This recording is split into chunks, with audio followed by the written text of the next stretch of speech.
prie. Bonsoir Olivier. Bonsoir à vous.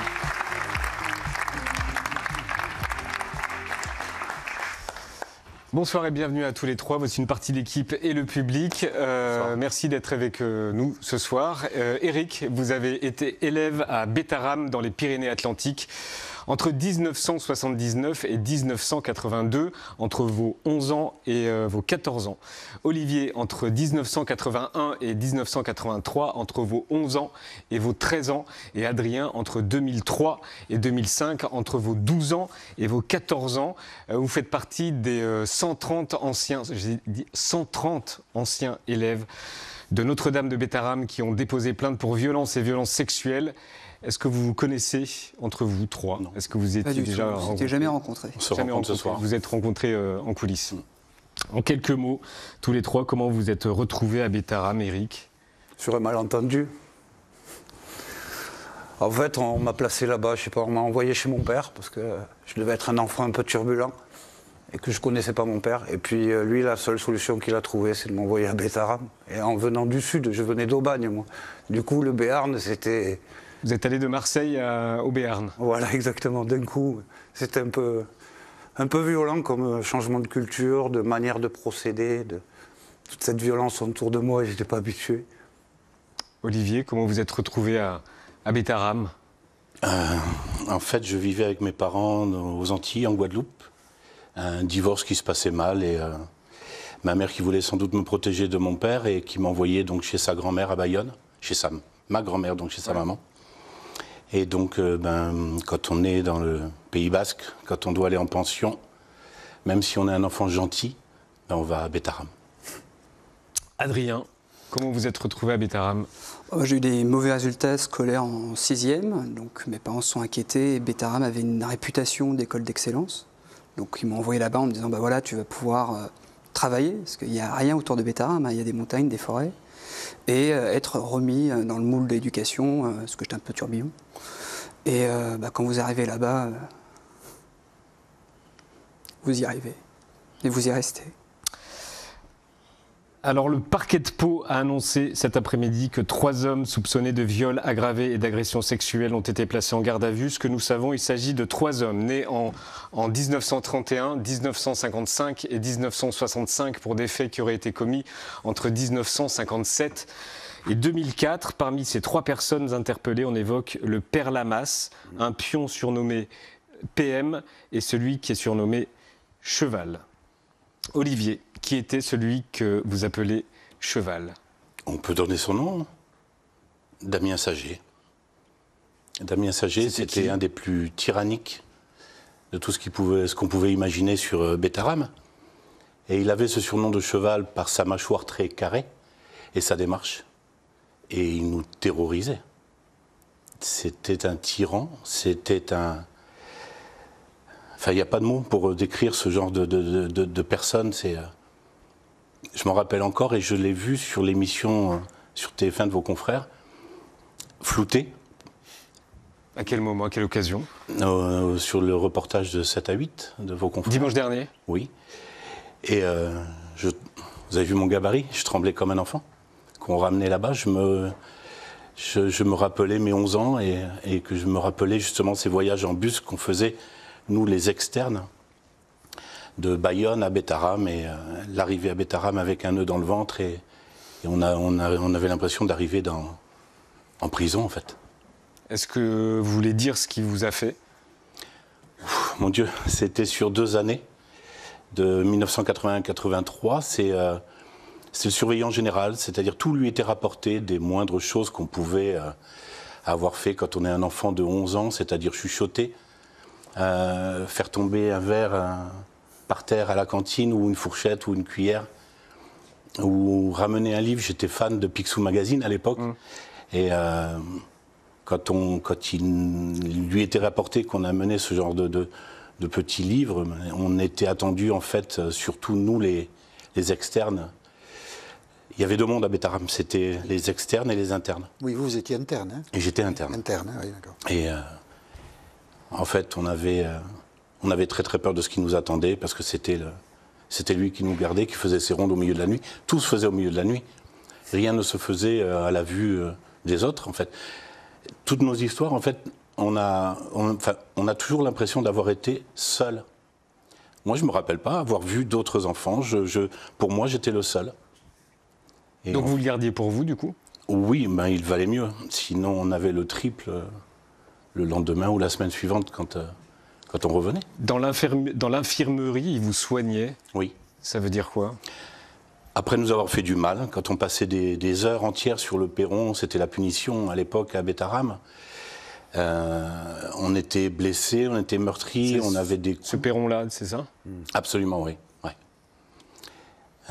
C'était à genoux pendant des heures sur le perron, le front collé contre le mur de la bâtisse, avec une règle métallique. Vous savez, ces fameuses règles qu'on avait à l'époque, carré en métal, à genoux dessus, et surtout ne pas bouger. Et si jamais on bougeait, ils regardaient par des fenêtres qu'il y avait au niveau de la bâtisse.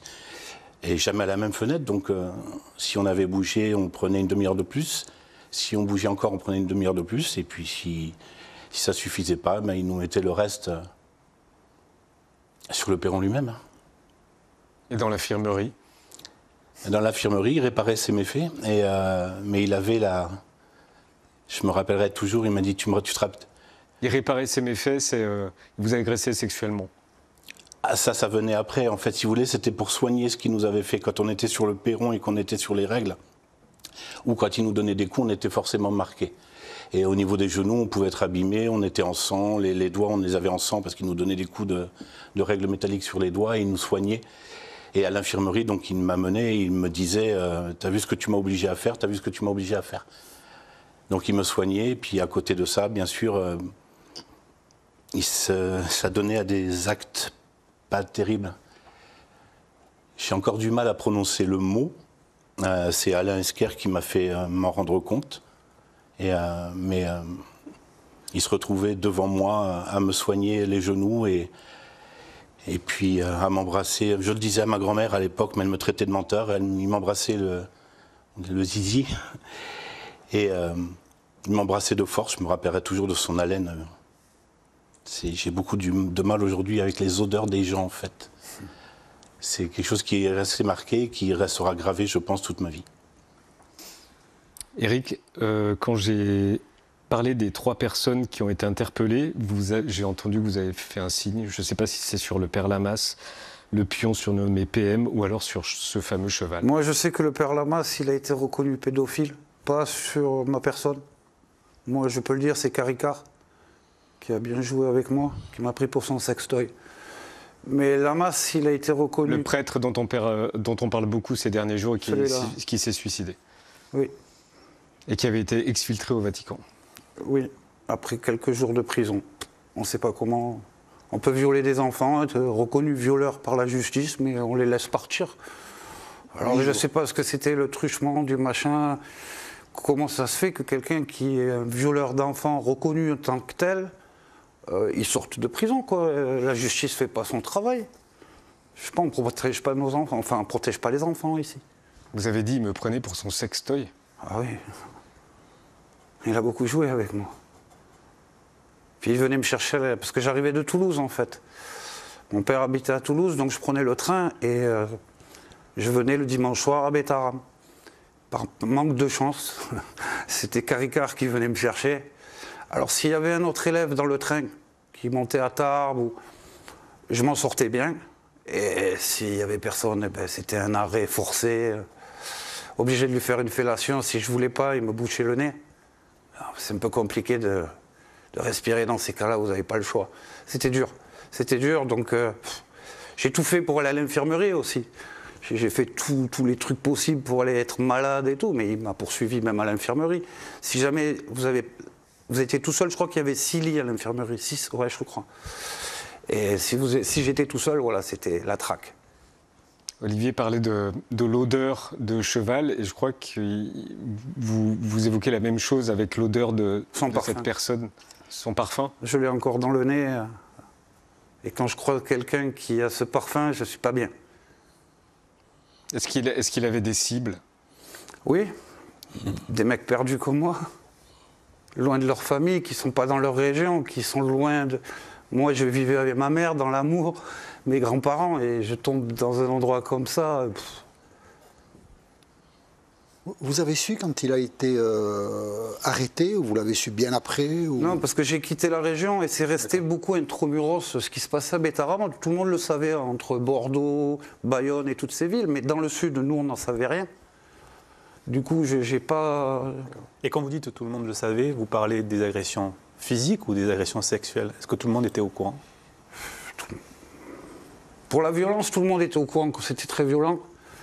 Pour les agressions sexuelles, je vais vous dire quelque chose. Mon meilleur ami, on a fait les 3 ans à Bétarame ensemble. On s'est retrouvés là d'ailleurs. Mais j'ai appris qu'il était victime. Pourtant, on allait dans nos familles respectives. On s'en est même, nous, jamais parlé. Même là, on a été au ski. C'est ce que vous dites tous, en fait. Vous on en a été au parliez ski jamais. il y a quelques jours. On a encore la pudeur de ne pas s'en parler. C'est-à-dire qu'ils nous ont mis dans un truc, même entre nous, on n'arrive pas.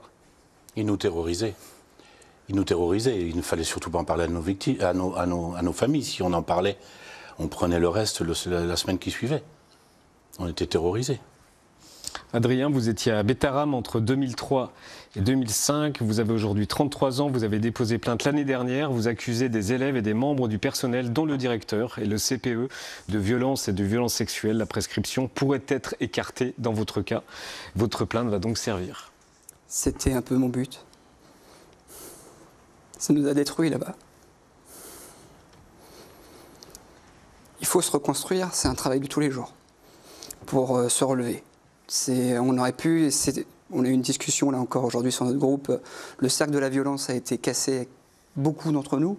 On a réussi à se reconstruire, à ne pas être dans ce cercle de violence ou d'agresseurs, ce qui est difficile. Hein. Vous vous levez tous les matins, encore plus en ce moment depuis que c'est médiatisé. Ça a été quoi le déclic ? Pour dénoncer, c'était tout bête, j'étais sur Pau pour le travail. J'y restais le week-end parce que c'était l'anniversaire de ma grand-mère qui est du Béarn, donc qui connaît très bien le coin. Et j'entends à la radio Alain Esquer qui redéposait encore des plaintes au tribunal. Et je me suis dit, mais je m'étais fait une promesse en partant de Bétarame, le dernier jour. Moi, un de mes persécuteurs, alors il n'y a pas eu d'agression sexuelle, mais c'était une guerre psychologique de tous les jours. C'était le directeur de l'école. Et le dernier jour, je me vois, il était arrivé avec son petit sourire en coin en disant... Le tout dernier jour. Le tout dernier jour à Bétarame, où il savait que je partais. Pour lui, c'était une libération, ce que je ne me laissais pas faire. Et à un moment, j'ai dû baisser la tête parce qu'il me mettait dans des situations très dangereuses. Et vous avez votre instinct de survie qui prend le dessus. Hein. Vous dites, bon, ben, là, il y a une limite, je ne peux pas aller derrière parce que je ne sais pas s'il arriverait à encaisser le coup. Mais le dernier jour était arrivé, fait, ça y est, vous vous barrez enfin. J'ai dit, rassurez-vous, un jour je reviendrai, j'aurai votre tête, quoi. Alors malheureusement, il est mort l'an dernier. Ah. Mais j'ai appris ça, apparemment, il serait mort. Ouais. C'est malheureux, mais c'est comme ça. Et je me suis dit, disons, dans une construction de vie, c'est vrai que mes collègues sont plus vieux. Je suis un peu plus jeune, j'ai un peu encore pas mal de choses à vivre. Et je me suis dit... Eux aussi, hein. Oui. Non, mais dans la vie professionnelle ou autre, comme dit, j'ai 33 ans. Je suis connu pour mes amis d'être toujours avoir été grande gueule et redresseur de tort. Et je me dis, je ne peux pas me corrompre et laisser faire. Et c'est vrai que j'ai appelé Alain ce jour-là où je suis allé à Bétarame. J'ai vu l'école dans un état dans lequel je ne l'avais jamais vu. Le lycée est en décrépitude, même l'école, vous y allez, il y a une atmosphère nauséabonde là-bas. Juste y retourner, je me suis dit, je me rappelle, là, j'avais échappé à un tabassage, je m'étais caché dans ce fourré-là. Et là, je me suis dit, non, mais c'est le moment. Donc, je me suis connecté à la base sur LinkedIn pour essayer de trouver Alain. J'ai trouvé le groupe Facebook, j'ai contacté, j'ai eu Pascal, qui est un des membres du groupe, qui m'a contacté, qui me dit, non, mais je donne tes coordonnées à Alain. Et Alain m'a appelé le jour même. Et là, il me dit, qu'est-ce qui t'est arrivé ? Et vous lui racontez tout. Et c'est toujours dur de raconter. Vous revivez. En tout cas, moi, je revis ce qui m'arrive là-bas, mais je le fais pour les autres. C'est pas une démarche de dénonciation, c'est une démarche d'aide. Parler, c'est très difficile. C'est plus simple de se muter dans le silence. C'est, comme on le dit, là-bas, vous parliez, vous ramassez. Et justement, il y a Olivier qui parlait de sa grand-mère qui ne l'avait pas cru. Est-ce que vous, votre famille, vous a cru ? Je leur ai dit une fois, en gros, je suis arrivé en septembre, en octobre, je leur dis, ouais, Bétarame, c'est compliqué, je me fais un peu casser la gueule. J'essaie d'expliquer à mes parents, c'est invraisemblable. Pour eux, c'est invraisemblable. Ils me disent non, mais arrête, rien bon. T'étais externe, là tu passes interne, c'est difficile, mais c'est bon pour toi. Et aujourd'hui, je leur en veux pas, mes parents. Ils m'y ont envoyé en bonne conscience. Je veux dire, c'était, on veut t'aider pour ta scolarité future, ça va t'aider. Et vous arrivez là-bas, c'est un broyeur d'enfants. C'est un broyeur d'enfants. Éric, comment vous l'avez annoncé? Est-ce que vous en avez parlé à votre famille? Alors, mon père m'a dit, je m'en doutais. À ce moment-là, j'ai failli lui casser la gueule. Mais vraiment, je me suis retenu parce que je sais même pas. De toute façon, je me suis retenu. Mais mes enfants le savaient déjà bien avant lui. C'est-à-dire que j'ai élevé mes petits dans la haine du curé et la grosse méfiance. Qu'ils n'approchent pas ces hommes-là parce que c'est des dingues, quoi. Pas tous. Même ceux qu'on croyait qu'ils étaient bons, regardez, il n'y a pas longtemps. Ceux de Bétarame, en tout cas. Ouais, mais même il y en a d'autres, on pensait qu'ils étaient bons, l'abbé Pierre, là. Et pourtant. Enfin, ça a été votre manière de vous en sortir, quoi. De dire à vos enfants... Oui, non, il fallait que je les protège. Oui. Et de leur dire, voilà les méchants, voilà les criminels. Bien sûr. Et le moindre souci qu'ils auraient eu, de toute façon, ils n'ont pas approché de curé de leur vie. Hein. Au moins, on ne prenait pas de risque déjà. Olivier, vous avez une fille, comment vous en avez parlé? Je crois que vous racontez que vous conduisez, je crois, vous passez devant Bétarame avec votre fille en voiture. Alors, c'était pas ma fille, c'était mon ex-femme. Excusez-moi. La maman de ma fille. J'ai dû repasser dans ma vie 2 fois devant Bétarame. Et donc, c'était une fois avec elle, on allait du côté de Lourdes, je ne sais plus pourquoi, et en passant sur la droite, il y avait l'établissement de Bétarame. Je tournais la tête à gauche et elle me dit, mais qu'est-ce que tu fais? Regarde la route, tu vas nous foutre dans le fossé. Je suis désolé, je peux pas. Et je lui ai dit, j'étais à Bétarame, j'étais là pendant 2 années scolaires et j'ai vécu des choses pas drôles. Et je n'ai pas été plus loin. Elle l'a compris, elle m'a pas posé de questions. Et par contre, à ma fille, je lui ai appris, c'était en février 2024, donc l'année dernière. Comment ça s'est passé? C'était compliqué parce que j'en avais jamais reparlé à personne jusque-là. Ça faisait 43 ans que je gardais ça en moi. Et en fait, comme on avait commencé déjà à médiatiser un petit peu la chose, avec TF1, avec 7 à 8, je me suis dit, à un moment donné, il faut que je lui dise moi, qu'elle l'apprenne par moi, pas par quelqu'un d'autre. Et donc j'en ai parlé à sa maman, et sa maman m'a dit, avec qui je m'entends très très bien, m'a dit, tu sais, le jour où tu lui annonces, je voudrais être là. Donc on a profité des vacances scolaires pour qu'elles viennent, donc elles sont venues toutes les deux, donc, et là je lui ai annoncé à ma fille. C'était compliqué. Et la seule chose dont je suis fier, justement, c'est qu'elle m'ait pris dans ses bras, du haut de ses 23 ans, l'année dernière, en me disant, papa, je suis fier de toi et je serai là. Pardon. Est-ce que vous voulez rajouter quelque chose? On va vous libérer, Olivier, parce que vous rentrez à Pau, je crois. Oui, oui. Merci beaucoup. Est-ce que vous voulez faire passer un message avant de nous quitter? En fait, moi je suis là comme mes camarades, c'est parce qu'on a un seul et unique objectif, c'est qu'il n'y ait plus jamais de second Bétarame. C'est que nos bourreaux soient là où ils doivent être depuis tant d'années. Je veux être là le jour où on les amènera à Pau. Je veux les voir arriver à Pau, menottés, et les regarder droit dans les yeux. C'est tout. Plus jamais ça, quoi. Qu'il y ait un avant et qu'il y ait un après Bétarame.